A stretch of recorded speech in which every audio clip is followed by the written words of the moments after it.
അസ്സലാമു അലൈക്കും. അൽഹംദുലില്ലാഹ്. നമുക്ക് നമ്മുടെ റബ്ബിന്റെ അനുഗ്രഹങ്ങളെ എത്ര തന്നെ പറഞ്ഞാലും, എത്ര തന്നെ അവിടങ്ങളിലേക്ക് നമ്മൾ എത്തി നോക്കിയാലും നമുക്ക് ഒന്നും ആവില്ല എന്നറിയാം അല്ലേ? ഒന്ന്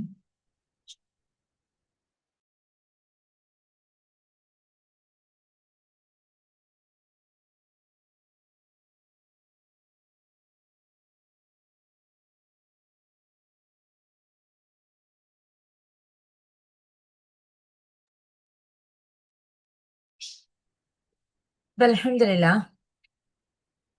നമുക്ക് അല്ലാഹു സുബ്ഹാനഹു വ തആല ഓരോ നിമിഷങ്ങളിലും നമുക്ക് തന്നിരിക്കുന്ന അനുഗ്രഹങ്ങളെ കുറിച്ചിട്ട് നമ്മൾ ബോധേഡ് ആവണം എന്നുണ്ടെങ്കിൽ അതിൽ നിന്നും ഏതെങ്കിലും ഒരു അനുഗ്രഹം നമുക്ക് ഒന്നുകിൽ നഷ്ടപ്പെടുകയോ അതല്ലെങ്കിൽ ചെറിയ രീതിയിലെങ്കിലും അതിനെ കുറിച്ചിട്ട് നഷ്ടപ്പെട്ടു പോകുമോ എന്നുള്ളൊരു ചിന്തയോ അതല്ലെങ്കിൽ ഒരു വേദനയോ എന്തേലും ഒന്ന് നമുക്കുണ്ടായാൽ മാത്രമേ നമുക്ക് അള്ളാഹു സുബ്ഹാനഹു വ തആല നൽകിക്കൊണ്ടിരിക്കുന്ന ആ അനുഗ്രഹങ്ങളുടെ വാല്യൂ നമുക്ക് മനസ്സിലാവുള്ളൂ. നമ്മള് പറയാറുണ്ടല്ലോ എന്താണ്, കണ്ണുണ്ടെങ്കിൽ കണ്ണിന്റെ വില അറിയില്ല എന്ന് പറയുന്നത് പോലെ അള്ളാഹു സുബ്ഹാനഹു വ തആല നിരന്തരം നമ്മളെ വീക്ഷിച്ചു കൊണ്ടിരിക്കുന്ന, നമ്മളിലേക്ക് കരുണയായി, നമ്മളിലേക്ക് ഒരു റഹ്മത്തായി നമ്മളിലേക്ക് തന്നുകൊണ്ടിരിക്കുന്ന ഈ അള്ളാഹുവിന്റെ കാരുണ്യത്തെ നമ്മൾക്ക് പൂർണ്ണമായും മനസ്സിലാക്കണം എന്നുണ്ടെങ്കിൽ എവിടെ നിന്നെങ്കിലും ഏതേലും ഒരവസ്ഥയിൽ നമുക്ക് ആ ഒരു കാരുണ്യം നഷ്ടപ്പെട്ടിട്ടാവണം എന്നുള്ളതാണ്. നമുക്കറിയാൻ വേണ്ടി പറ്റും, നമ്മളുടെ മക്കളിലേക്കാണെങ്കിലോ നമ്മളിലേക്കാണെങ്കിലോ ഒരു ചെറിയൊരു വേദന വന്നാൽ പോലും നമുക്കത് സഹിക്കാൻ വേണ്ടി പറ്റുന്നില്ല അല്ലെ? ഒരു കുഞ്ഞു വേദന പോലും നമുക്ക് സഹിക്കാൻ വേണ്ടി പറ്റുന്നില്ല. ആ ഒരു വേദന നമ്മൾ അനുഭവിക്കുന്ന സമയത്ത് നമുക്ക് ഇത്രയും ദിവസമായിട്ടും നമ്മൾ അനുഭവിച്ചിരിക്കുന്ന ആ വേദന ഇല്ലാതെയുള്ള ആ ഒരു നിമിഷത്തെ അല്ല നമ്മൾ ഓർക്കാറുള്ളത്. ആ വേദനയാണ്. ഞാൻ ചോദിക്കട്ടെ, നമുക്ക് എല്ലാവർക്കും ഭയങ്കര ഭയപ്പാടുള്ള ഒരു സംഭവമാണ് രോഗങ്ങൾ പടർന്ന് പിടിക്കുമോ എന്നുള്ളത്. ശരിയല്ലേ? നമ്മൾ ഒരു ചിക്കൻ ബോക്സ് ആയതോ അതല്ലെങ്കിൽ ജസ്റ്റ് ഒരു ജലദോഷം ഉള്ളതാണെങ്കിൽ പോലും ഒരു വ്യക്തിക്ക് ആ വ്യക്തിയുടെ അടുത്ത് കൂടുതൽ അടുത്ത് ഇടപഴകുന്ന സമയത്ത് അധിക പേരിലേക്കും പേടിയുണ്ടാവുന്നു എന്നുള്ളതാണ്. നമ്മളുടെ കൂടെ ഇരിക്കുന്ന ഒരു വ്യക്തി ഒരു 4-5 പ്രാവശ്യം മുടങ്ങാതെ അങ്ങോട്ട് തുമ്മിക്കഴിഞ്ഞാൽ ചിലപ്പോഴെങ്കിലും പേടിച്ച് മാറി നിൽക്കുന്ന ആളുകളെ നമ്മൾ കാണാറുണ്ട്. അപ്പോ അങ്ങനെ അള്ളാഹുവിന്റെ ഒരു അടിമയിൽ നിന്നുണ്ടാവുന്ന ആ ഒരു ശാരീരികമായിരിക്കുന്ന ആ ഒരു പ്രയാസം നമ്മളിലേക്ക് ഒഴുകിയെത്തുമോ എന്നുള്ള ആ ഒരു ചിന്താഗതി നമ്മളിലേക്ക് വരാറുണ്ട് അല്ലേ? അവിടെ നമുക്ക് അൽഹംദുലില്ലാഹ് ആ ഒരു ഗ്രാറ്റിറ്റ്യൂഡ് നമുക്ക് അർപ്പിക്കാൻ പറ്റുന്ന ഒരവസ്ഥയിലേക്ക് നമ്മൾ എത്തുക എന്നുള്ളതാണ് നമ്പർ 1. നമ്പർ 2, ഞാൻ ചോദിക്കുന്നുള്ളത്, ഈ ആരോഗ്യം എന്ന് പറയുന്നതും രോഗാവസ്ഥ എന്ന് പറയുന്നതും രണ്ടും ഒരു മനുഷ്യന്റെ അവസ്ഥകളാണ്. പക്ഷേ ഒരു രോഗിയുടെ അടുത്ത് പോകുമ്പോൾ നമ്മൾ ഭയക്കുന്നു, ആ രോഗിയിൽ നിന്ന് രോഗം നമ്മളിലേക്ക് പകർന്ന് പിടിക്കുമോ എന്ന് നമ്മൾ ഭയക്കുന്നു. അങ്ങനെയാണെങ്കിൽ ആരോഗ്യവും എന്തുകൊണ്ട് ഇതുപോലെ പകരുന്നില്ല? ഒരു രോഗിയുടെ അടുത്ത് നമ്മൾ പോകുന്ന സമയത്ത് എന്നിൽ ആരോഗ്യമുണ്ട്, ഈ ആരോഗ്യം ആ രോഗിയിലേക്ക് പകരട്ടെ എന്ന് നമ്മൾ ആരും ചിന്തിക്കുന്നില്ല. പകരം ആ രോഗിയെ ഒന്ന് സന്ദർശിക്കുമ്പോൾ നമ്മളിലേക്ക് ആ രോഗം പകരാതിരിക്കാൻ വേണ്ട പ്രൊട്ടക്ഷൻ നമ്മൾ നൽകുന്നുണ്ട് അല്ലേ? സൂക്ഷ്മത നമ്മൾ നൽകുന്നുണ്ട് അല്ലേ? അപ്പോ അവരുടെ അടുത്തേക്ക് പോകുന്ന സമയത്ത് നമുക്ക് ആ രോഗം വരുമോ എന്ന് നമ്മൾ ഭയക്കുന്നുണ്ടെങ്കിൽ, അതുപോലെ ആ വ്യക്തിയുടെ അടുത്ത് പോകുമ്പോൾ എനിക്കിപ്പോൾ ആരോഗ്യമാണല്ലോ ഉള്ളത്, എന്റെ ആരോഗ്യം അവർക്ക് കൂടി കിട്ടട്ടെ, അല്ലെങ്കിൽ കിട്ടുമോ എന്നുള്ള ഒരു ചിന്ത നമ്മളുടെ ഉള്ളിലേക്ക് വരുന്നില്ലല്ലോ അല്ലെ? എന്തുകൊണ്ടായിരിക്കാം? രോഗം പടർന്നു പിടിക്കുന്നത് പോലെ തന്നെ എന്തുകൊണ്ട് ആരോഗ്യവും പടർന്നു പിടിക്കുന്നില്ല? അവിടെയാണ് നമ്മൾ ഒന്നുകൂടി കാര്യത്തിന്റെ ഗൗരവത്തിലേക്ക് ആഴ്ന്നിറങ്ങേണ്ടതായിരിക്കും എന്നുള്ളത് അല്ലേ?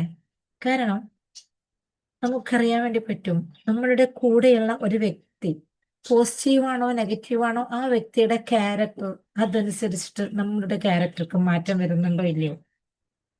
പോസിറ്റീവായ ഒരു വ്യക്തിയുടെ കൂടെ നമ്മൾ ഇരിക്കുന്ന സമയത്ത്, പോസിറ്റീവായ ഒരു വ്യക്തിയുടെ കൂടെ നമ്മൾ സമയം ചെലവഴിക്കുന്ന സമയത്ത്, നമ്മൾ നിരന്തരം ഹറാമുകളിലൂടെ നടക്കുന്ന ഒരു വ്യക്തിയാണെങ്കിൽ പോലും അദ്ദേഹം കൂടെ ഉള്ള സമയത്ത് നമ്മൾ അത് എന്ത് ചെയ്യുന്നില്ല, ആ ഒരു ഹറാമ് നമ്മൾ ചെയ്യാതിരിക്കും, അതിൽ നിന്ന് നമ്മൾ മാറി നിൽക്കും.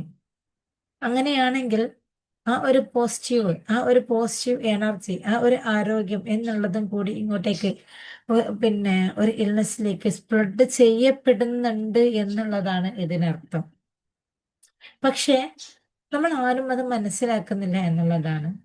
കാരണം ഒരു രോഗിയുടെയോ, അതൊരു മാനസികാവസ്ഥയിലായിക്കോട്ടെ, ശാരീരികാവസ്ഥയിലായിക്കോട്ടെ, സാമ്പത്തിക അവസ്ഥയിലായിക്കോട്ടെ, എന്തുമായിക്കോട്ടെ, ഒരു ഒരു വ്യക്തിയുടെ അത്തരം അനുഭവങ്ങൾ ഒരു വ്യക്തിയുടെ അത്തരത്തിലുള്ള ആ ഒരു അനുഭവങ്ങൾ നമ്മളുമായി കണക്ട് ചെയ്യപ്പെടുമ്പോൾ, നമ്മുടെ അടുത്തേക്ക് എത്തുന്ന സമയത്ത് നമ്മളിലേക്ക് അത് സ്വാധീ ആ, നമ്മളിലേക്ക് അത് സ്വാധീനിക്കുന്നുണ്ടോ ഇല്ലയോ എന്ന് നമുക്ക് തികച്ചും മനസ്സിലാക്കാൻ വേണ്ടിയിട്ട്, ഞാൻ ഞാൻ എന്ന് പറയുന്ന ഒരു വ്യക്തി തികച്ചും നെഗറ്റീവിലൂടെ നടക്കുന്ന ഒരാളാണെങ്കിൽ, ഞാനെന്ന് പറയുന്ന ഒരു വ്യക്തി തികച്ചും നെഗറ്റീവിലൂടെ സഞ്ചരിക്കുന്ന ഒരാളാണെങ്കിൽ, എൻ്റെ അടുത്ത് വന്നിട്ട് ഒരു പോസിറ്റീവിലുള്ള ഒരു വ്യക്തി വന്നിട്ട് ഉള്ള സമയത്ത് ഞാൻ എന്നിലുള്ള മുഴുവൻ നെഗറ്റീവ്നെസ്സെയും ഒഴിവാക്കി, അദ്ദേഹം ഉള്ള സമയത്ത്, ആ വ്യക്തി ഉള്ള സമയത്ത് ഞാൻ ഇതിൽ തന്നെ സ്ഥിരതയായി നിൽക്കുന്ന ഒരു മെന്റാലിറ്റിയിലേക്ക് നമ്മൾ മാറുന്നു എന്നുള്ളതാണ്.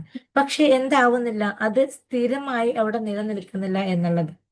അത് അല്പസമയം കഴിയുമ്പോൾ നമ്മളിൽ നിന്നും ഒഴിഞ്ഞു പോകുന്നു. അല്പസമയം കഴിയുന്ന സമയത്ത് നമ്മളിൽ നിന്നും ആ ഒരു സിറ്റുവേഷൻസിൽ നിന്ന് നമ്മൾ മാറുന്ന സമയത്ത് അതിൽ നിന്ന് നമ്മൾ ഒഴിഞ്ഞു പോകുന്നു എന്നുള്ളതാണ്. ഉം.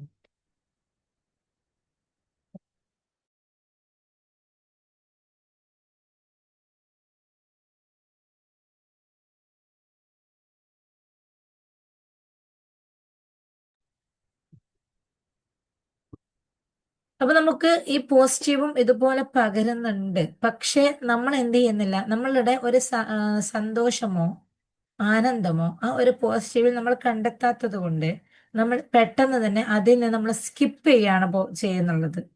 നമ്മളിപ്പോ ഒരു മൊബൈൽ ഫോണ് അപ്ഡേഷൻ ചെയ്യുമ്പോഴോ, മൊബൈൽ ഫോണിൽ എന്തെങ്കിലും നമ്മൾ വാട്സപ്പ് ഒന്ന് റെസിറ്റ് ചെയ്യോ എന്തെങ്കിലുമൊക്കെ ചെയ്യുന്ന സമയത്ത് സ്കിപ്പ് എന്നുള്ള ബട്ടൺ വരാറില്ലേ? അങ്ങനെ സ്കിപ്പ് വരികയാണെങ്കിൽ എന്താണ് ചെയ്യുക? അതിൽ നിന്നും അതൊന്നും സ്വീകരിക്കാതെ നമ്മൾ എന്താവുകയാണ്, നമ്മൾ അവിടുന്ന് സ്കിപ്പ് ചെയ്ത് അങ്ങോട്ട് പോവുകയാണ് ചെയ്യുന്നുള്ളത്, അല്ലെ? അതേപോലെ നമ്മളുടെ കൂടെയുള്ള നമ്മുടെ ചുറ്റുപാടുകളിൽ നിന്ന്, വ്യക്തികളിൽ നിന്ന് നമ്മളിലേക്ക് ഒരു പോസിറ്റീവ് വരുന്നുണ്ട്. പക്ഷെ നമ്മൾ അതിനെ ശ്രദ്ധിക്കുക പോലും ചെയ്യാതെ തന്നെ ഇത് എന്താണ് എന്ന് ജസ്റ്റ് ഒന്ന് നോട്ട് പോലും ചെയ്യാതെ നമ്മൾ അതിനെ സ്കിപ്പ് ചെയ്ത് പോവാണ് ചെയ്യുന്നുള്ളത്. പക്ഷേ ഒരു രോഗാവസ്ഥയായിക്കോട്ടെ, ഏതെങ്കിലും ഒരു വേണ്ടാത്ത ക്യാരക്ടർ പെട്ടതായിക്കോട്ടെ, അതിനൊന്നും നമ്മൾ എന്ത് ചെയ്യുന്നില്ല, നമ്മൾ സ്കിപ്പ് ചെയ്യുന്നില്ല.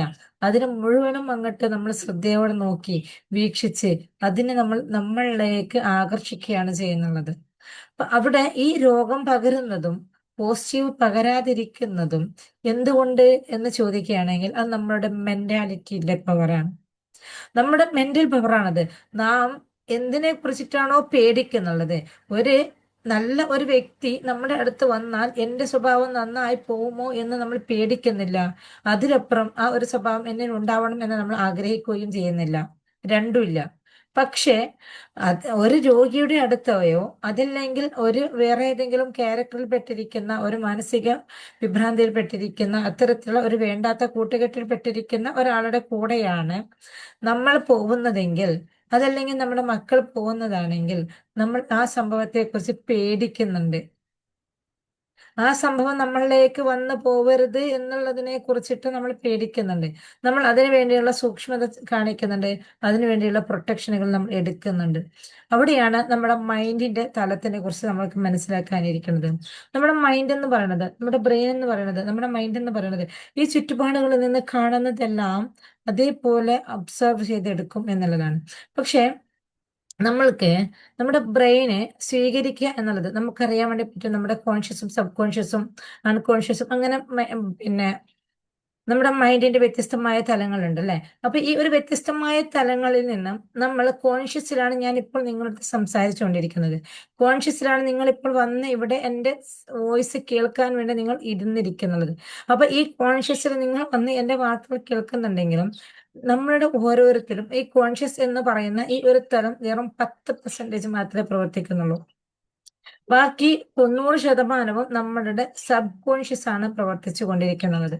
അപ്പൊ ഈ 10% മാത്രം കോൺഷ്യസ് മൈൻഡ് പ്രവർത്തിക്കുകയും ബാക്കി 90% നമ്മളുടെ സബ് കോൺഷ്യസ് മൈൻഡാണ് പ്രവർത്തിച്ചു കൊണ്ടിരിക്കുന്നതും ആണ് നമ്മുടെ ഈ ഒരു അവസ്ഥയിലേക്ക് കാരണമായി വരാനുള്ള നമ്പർ 1 പോയിന്റ്. ഇനി എങ്ങനെയാണ് നമ്മുടെ സബ് കോൺഷ്യസ് മൈൻഡിന്റെ അവസ്ഥകൾ നമുക്ക് മാറ്റാൻ വേണ്ടി പറ്റും? ഇവിടെ നമ്മളുടെ സബ് കോൺഷ്യസ് മൈൻഡ് എന്ന് പറയുന്നത് കാര്യങ്ങൾ എന്താണോ ചുറ്റുപാടുകളിൽ നിന്നോ പരിസരങ്ങളിൽ നിന്നോ ലഭിച്ചു കൊണ്ടിരിക്കുന്നത് അതിനെ അതേ തലത്തിൽ കേൾക്കുന്ന അതേ തലത്തിൽ അങ്ങോട്ട് വലിച്ചെടുക്കുകയാണ് ചെയ്യുന്നത്. ഏതുപോലെ ഒരു സ്പോഞ്ച്, ആ ഒരു സ്പോഞ്ചിനെ നമ്മൾ പാലിലാണ് കൊണ്ടുപോയി മുക്കുകയാണെങ്കിൽ അത് പാലിനെ വലിച്ചെടുക്കും. വെള്ളത്തിലാണ് നമ്മൾ മുക്കുകയാണെങ്കിൽ വെള്ളം വലിച്ചെടുക്കും. ചളിവെള്ളത്തിലാണ് കൊണ്ടുപോയി മുക്കുകയാണെങ്കിൽ ആ ചളിവെള്ളത്തെ വലിച്ചെടുക്കും അല്ലെ. എന്താണോ ആ ഒരു സ്പോഞ്ചിലേക്ക് നമ്മൾ കൊടുക്കുന്നുള്ളത് അത് അതേപോലെ ആ സ്പോഞ്ച് അങ്ങോട്ട് വലിച്ചെടുക്കും. അതേപോലെ തന്നെ നമ്മളുടെ സബ് കോൺഷ്യസ് മൈൻഡിനെ നമുക്ക് എത്ര പ്രായമായി എന്നുണ്ടായിരുന്നു, നമുക്ക് ഇനി 20, 30, 50, 60, 90 എത്ര ആയാൽ പോലും ഈ ഒരു സബ് കോൺഷ്യസ് മൈൻഡിന്റെ ചിന്താതലം എന്ന് പറയുന്നത് ഒരു 3, 4 വയസ്സായ കുട്ടിയുടെ സെയിം അവസ്ഥയായിരിക്കാം. ഇതിന് നല്ലത് ഏതാണെന്നോ മോശം ഏതാണെന്നോ തിരിച്ചറിയാനുള്ള ഒരു കപ്പാസിറ്റി ഉണ്ടാവില്ല. അപ്പൊ ഈ നല്ലതും മോശവും തിരിച്ചറിയാനുള്ള ഈ ഒരു കപ്പാസിറ്റി ഇല്ലാത്തത് കൊണ്ട് തന്നെ നമ്മളുടെ സബ് കോൺഷ്യസ് മൈൻഡ് എന്താ ചെയ്യാം, അതിലേക്ക് എന്താണോ കിട്ടുന്നത് അത് അതേപോലെ അത് ആകർഷിച്ചെടുക്കും. അപ്പൊ നമ്മള് ഫീലിംഗ് ഉണ്ടാവുന്നത്, നമ്മൾക്ക് ഫീൽ ചെയ്യപ്പെടുന്നത് ഒരു നല്ല വ്യക്തി നമ്മുടെ അടുത്ത് വരുമ്പോഴാണോ നമ്മൾക്ക് കൂടുതൽ ഫീൽ ഉണ്ടാവുന്നുള്ളത്, അതല്ലെങ്കിൽ ഒരു മോശമായ ഒരു വ്യക്തി നമ്മുടെ അടുത്ത് വരുമ്പോഴാണോ നമുക്ക് കൂടുതൽ ഫീൽ ഉണ്ടാവുന്നുള്ളത്, ഒരു ആരോഗ്യമുള്ള ഒരു വ്യക്തിയുടെ അടുത്തിരിക്കുമ്പോഴാണോ നമുക്ക് ഇമോഷൻസ് കൂടുതലും ഫീൽ ഉണ്ടാവുന്നുള്ളത്, ഒരു അനാരോഗ്യമായ ഒരു രോഗിയുടെ അടുത്തിരിക്കുമ്പോഴാണോ നമ്മുടെ ഉള്ളിൽ ഭയം ഉണ്ടാവുന്നുള്ളത്. അപ്പൊ നമ്മുടെ ഉള്ളിൽ ഭയം ഉണ്ടാവുന്നത് ഒരു രോഗിയുടെ അടുത്തിരിക്കുമ്പോഴായിരിക്കാം. അതേപോലെ തന്നെ ഒരു ഏതേലും വേണ്ടാത്ത സ്വഭാവത്തിൽപ്പെട്ട ആളുടെ കൂടെ ഇരിക്കുമ്പോഴോ അങ്ങനെയൊക്കെ ആയിരിക്കും നമ്മുടെ ഉള്ളിൽ കൂടുതൽ ഭയം ഉണ്ടാവുന്നത്. അങ്ങനെ ഈ നമ്മുടെ ഉള്ളിൽ ഈ കൂടുതൽ ഭയം ഇങ്ങനെ ഉണ്ടാവുന്ന ഈ ഒരു സമയത്ത് നമ്മൾ എന്താവുകയാണ്, നമ്മുടെ സബ് കോൺഷ്യസ് മൈൻഡ് കൂടുതൽ അങ്ങോട്ട് ആക്റ്റീവ് ആവും. അങ്ങനെ അത് ആക്റ്റീവ് ആവുന്ന സമയത്ത് ചുറ്റുപാടിൽ നിന്ന് ലഭിക്കുന്ന സംഭവം അത് പോസിറ്റീവ് ആണെന്നോ നെഗറ്റീവ് ആണെന്നോ മനസ്സിലാക്കാനുള്ള കപ്പാസിറ്റി ആർക്കില്ല, നമ്മുടെ സബ് കോൺഷ്യസ് മൈൻഡിനില്ല. ആ ഒരു അവസ്ഥയിലൂടെ നമ്മൾ പോകുന്നത് കൊണ്ടാണ് കൂടുതലും നെഗറ്റീവ്സിനെ കൂടുതൽ നമ്മളിലേക്ക് ഒബ്സർവ് ചെയ്യാൻ വേണ്ടി നമുക്ക് പറ്റുന്നുള്ളത്. അപ്പൊ ഈ ഒരു അവസ്ഥയിൽ നിന്ന് നമ്മളിലേക്ക് മാറ്റം കിട്ടണം അല്ലെ. ഈ ഒരവസ്ഥയിൽ നമുക്ക് മാറണം അല്ലെ. ഈ ഒരവസ്ഥയിൽ നിന്ന് നമുക്ക് മാറണം എന്നുണ്ടെങ്കിൽ നമുക്ക് നമ്മുടെ മൈൻഡിന്റെ വളരെ ആഴത്തിലുള്ള നമ്മുടെ മൈൻഡിനെ കുറിച്ചിട്ട് വളരെ ഡീപ്പായിട്ട് നമുക്ക് പഠിക്കാനിരിക്കുന്നുണ്ട്. നമ്മളുടെ ഞാൻ എന്ന ഒരു വ്യക്തിയെ സ്വരൂപിക്കുന്നതുള്ളത്, ഞാൻ എന്ന ഒരു വ്യക്തി ഉണ്ടാവുന്നത് ഇങ്ങനെയെന്നും ഞാൻ എന്ന ഒരു വ്യക്തി ഞാനായി മാറുന്നത് എങ്ങനെയെന്നും അതിനെ ശാസ്ത്രീയമായിട്ടോ അതേപോലെ തന്നെ അതിനെ ഇസ്ലാമിക് രീതിയിലും കണക്ട് ചെയ്തുകൊണ്ട് നമ്മുടെ മൈൻഡിനെ കുറിച്ച് നമുക്ക് കൂടുതൽ ഡീപ്പായിട്ട് നമുക്ക് മനസ്സിലാക്കാം. ചെറിയ രീതിയിൽ ഇപ്പൊ ഞാൻ നിങ്ങളുടെ അടുത്ത് ഇതൊന്ന് സൂചിപ്പിച്ചപ്പോൾ തന്നെ നിങ്ങൾക്ക് മനസ്സിലാവുന്നുണ്ടാവാം, നമ്മൾ ഏറ്റവും കൂടുതൽ ഇമോഷൻ ആവുന്നത് സന്തോഷം ഉണ്ടാവുമ്പോഴാണോ സങ്കടം ഉണ്ടാവുമ്പോഴാണോ? നമ്മൾ ഏറ്റവും കൂടുതൽ ഇമോഷൻ ആവുന്നത് സങ്കടം ഉണ്ടാവുമ്പോഴായിരിക്കാം. അങ്ങനെ നമ്മൾ ഏത് സംഭവത്തിനെയാണോ നമ്മൾ കൂടുതൽ ഇമോഷൻസിനോട് സ്വീകരിക്കുന്നത് അതിനനുസരിച്ച് നമ്മുടെ ദൈനംദിന ജീവിതങ്ങൾ മാറിക്കൊണ്ടേ ഇരിക്കുന്നു എന്നുള്ളതാണ്. അപ്പൊ നമുക്ക് നമ്മുടെ ചുറ്റുപാടുകളിൽ നിന്നാണെങ്കിലും ആരിൽ നിന്നാണേലും നമുക്ക് എന്താണോ വേണ്ടത് എന്ന് മനസ്സിലാക്കി അതിനെ നമുക്ക് വേണ്ട രീതിയിൽ ഉപയോഗിക്കാനും വേണ്ട രീതിയിൽ അതിനെ ഒബ്സർവ് ചെയ്തെടുക്കാനും വേണ്ട രീതിയിൽ നമ്മുടെ പ്രവർത്തനങ്ങളെ കൊണ്ടുപോകാനും നമ്മൾ സന്നദ്ധരാകുക. അതിന് നമ്മൾ പാകപ്പെടുക. അതിന് പാകപ്പെടണം എന്നുണ്ടെങ്കിൽ തീർച്ചയായിട്ടും നമ്മൾ പല കാര്യങ്ങളും ചെയ്യേണ്ടിയിരിക്കുന്നു. ഇനിയും കൂടുതൽ ഡീപ്പായിട്ട് പഠനത്തിലേക്ക് നമ്മൾ ഇറങ്ങേണ്ടിയിരിക്കുന്നു. അപ്പൊ ഇൻഷാ അള്ളാ നമ്മൾ പറഞ്ഞു വന്നിരിക്കുന്നത് അവിടെ നിന്ന് നമ്മളുടെ ഈ ഒരു എനർജി നമ്മൾ എല്ലാ സമയത്തും ഒരു പോസിറ്റീവിലാണ് നിൽക്കുന്നുള്ളതെങ്കിൽ നമ്മളിലേക്ക് ഒഴുകിയെത്തുക എന്നുള്ളതും സെയിം ആയിരിക്കും. നമ്മൾ എല്ലാ സമയത്തും ഒരു നെഗറ്റീവിലാണോ എങ്കിൽ നമ്മളിലേക്ക് ഒഴുകിയെത്തുന്നതോ അത് തന്നെയായിരിക്കും. അതുകൊണ്ട് നമ്മൾ എല്ലാ നിമിഷവും റബ്ബിനെ കുറിച്ചിട്ട് ഓർത്ത് ബോധേഡാവുക. നമ്മുടെ റബ്ബ് സുബ്ഹാനഹു വ തആല നമുക്ക് നൽകിയിരിക്കുന്ന ഓരോ ഓരോ ഓരോ അനുഗ്രഹങ്ങളും നമ്മൾ കൂടുതൽ കൂടുതൽ ബോധേഡ് ആയിക്കൊണ്ടിരിക്കുക, കൂടുതൽ കൂടുതൽ നമ്മൾ അവെയർ ആയിക്കൊണ്ടിരിക്കുക. അങ്ങനെ നാം നമുക്ക് കിട്ടിയിരിക്കുന്ന അനുഗ്രഹങ്ങളിലേക്ക് ഒന്ന് ബോധേഡ് ആയിക്കൊണ്ട്, ഒന്ന് അവെയർ ആയിക്കൊണ്ട് നമ്മൾ ഇരിക്കുമ്പോൾ, ആ ഒരവസ്ഥയിൽ നമ്മൾ നിൽക്കുമ്പോൾ, ആ ഒരവസ്ഥയിലൂടെ നമ്മൾ കടന്നു പോകുമ്പോൾ തീർച്ചയായിട്ടും അള്ളാഹുവിൽ നിന്നും നമുക്ക് കൂടുതൽ കൂടുതൽ പോസിറ്റീവ്നെസ് ലഭിച്ചുകൊണ്ടേയിരിക്കും. അതുകൊണ്ട് നമ്മൾ ദൈനംദിന ജീവിതത്തിൽ ഗ്രാറ്റിറ്റ്യൂഡ് വർദ്ധിപ്പിക്കുന്നതിന്റെ പ്രാധാന്യം, എന്തുകൊണ്ടാണ് ഗ്രാറ്റിറ്റ്യൂഡ് നിങ്ങൾ ഒരു ദിവസവും പോലും മുടങ്ങാതെ എഴുതണം എന്ന് പറയുന്നുള്ളത്? എന്തുകൊണ്ട് ആ ഗ്രാറ്റിറ്റ്യൂഡ് എഴുതിയിട്ട് നിങ്ങളുടെ ഡിസ്കഷൻ ഗ്രൂപ്പിൽ നിങ്ങൾ അറിയിക്കണം എന്ന് പറയുന്നുള്ളത്? നിങ്ങൾ അത് ഡിസ്കഷൻ ഗ്രൂപ്പിൽ അറിയിക്കണം എന്നുള്ളത് നിർബന്ധമാക്കുമ്പോൾ, ആ ഡിസ്കഷൻ ഗ്രൂപ്പിൽ നിങ്ങൾ അത് അറിയിക്കണമല്ലോ എന്ന് കരുതിയിട്ടെങ്കിലും നിങ്ങൾ ആ ഒരു വർക്ക് ചെയ്യും. അപ്പൊ ആ ഒരു വർക്ക് നിങ്ങളെ കൊണ്ട് ചെയ്യിപ്പിക്കുന്നതിനുള്ള ഉദ്ദേശം എനിക്ക് പ്രത്യേകിച്ചിട്ട് വേറൊന്നുമില്ല. അൽഹംദുലില്ലാ, എന്റെ വോയിസ് കേൾക്കുന്ന ഓരോ വ്യക്തിക്കും ഈ ഒരു സമയം ഉപയോഗപ്പെടുത്തിയതിന്, ഇവിടെ ഓൺലൈനിൽ വന്നിരുന്നിട്ടായിക്കോട്ടെ, റെക്കോർഡ് കേൾക്കാനായിക്കോട്ടെ, എങ്ങനെയെങ്കിലും ആയിക്കോട്ടെ, എൻ്റെ ആ ഒരു വോയിസ് കേൾക്കാൻ വേണ്ടി നിങ്ങൾ കുറച്ച് സമയം ഉപയോഗപ്പെടുത്തിയിട്ടുണ്ടെങ്കിൽ തീർച്ചയായിട്ടും ആ ഒരു സമയം നിങ്ങളിലേക്ക് അനുകൂലമായി വരണം എന്നുള്ള എൻ്റെ ആത്മാർത്ഥമായ ആഗ്രഹമാണ്.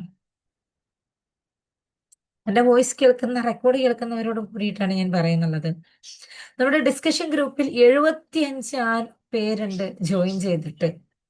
കാണുന്ന ഗ്രൂപ്പിലൊക്കെ, കാണുന്ന ലിങ്കിലൊക്കെ ഒരാവശ്യമില്ലാതെ കയറുന്ന സ്വഭാവം നിർത്തുക. വെറുതെ അങ്ങോട്ട് നമ്മുടെ വാട്സപ്പ്, നമ്മുടെ മൊബൈൽ ഫോണിൽ ഒരുപാട് വാട്സപ്പ് ഗ്രൂപ്പുകളുടെ എണ്ണം കൂട്ടി വെച്ചിട്ട് യാതൊരു കാര്യമില്ല. ഉള്ള ഗ്രൂപ്പ് ഒന്നോ രണ്ടോ ആണെങ്കിൽ പോലും അതിനെ നമ്മൾ മാക്സിമം നമുക്ക് ആവശ്യമുള്ള രീതിയിൽ ഉപയോഗിക്കാൻ പറ്റുന്നതാക്കി മാറ്റി ആ ഒരു രീതിയിൽ നമ്മൾ നമ്മുടെ ഉപയോഗത്തെ മാറ്റുക എന്നുള്ളതാണ്.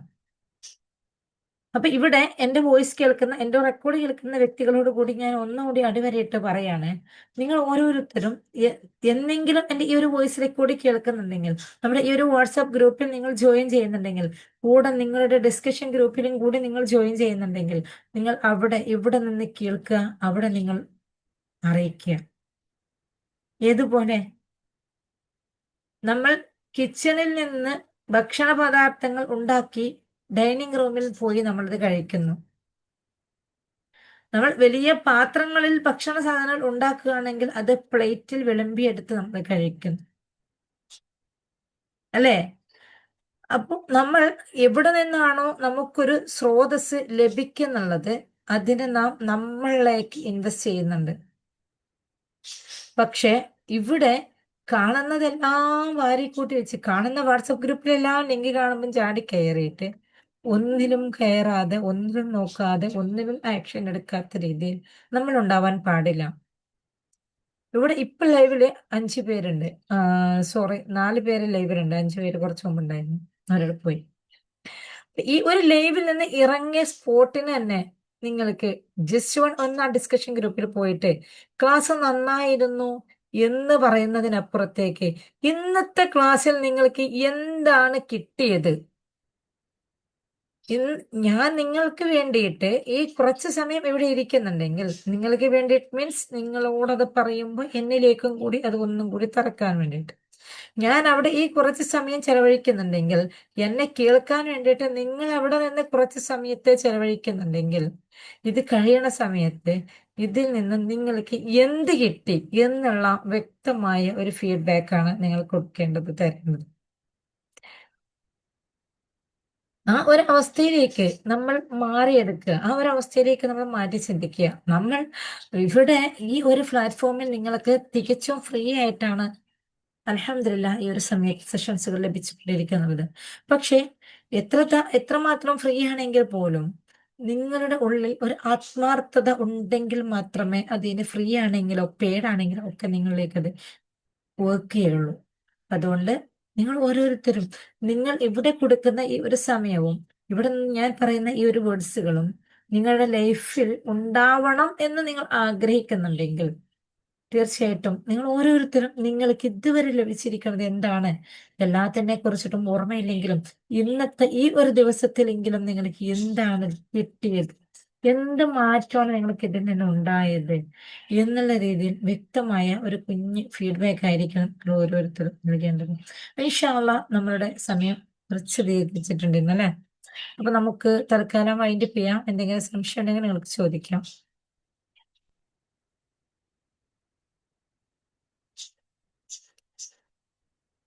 ഓക്കെ, ഇൻഷാല്ലാ നിങ്ങൾക്ക് ആർക്കും സംശയങ്ങളൊന്നും ഇല്ല എന്ന് വിചാരിക്കുന്നുണ്ട്. അൽഹംദുലില്ലാഹ് എല്ലാ ദിവസവും ഇങ്ങനെ തന്നെയാണ്. ആർക്കും പ്രത്യേകിച്ച് സംശയങ്ങളൊന്നും ഉണ്ടാവാറില്ല.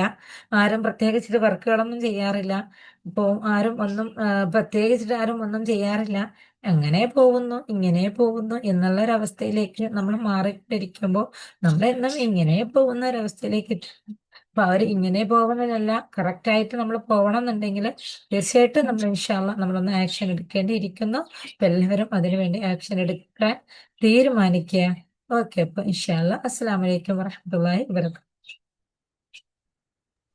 വലൈക്കും അസ്സലാം.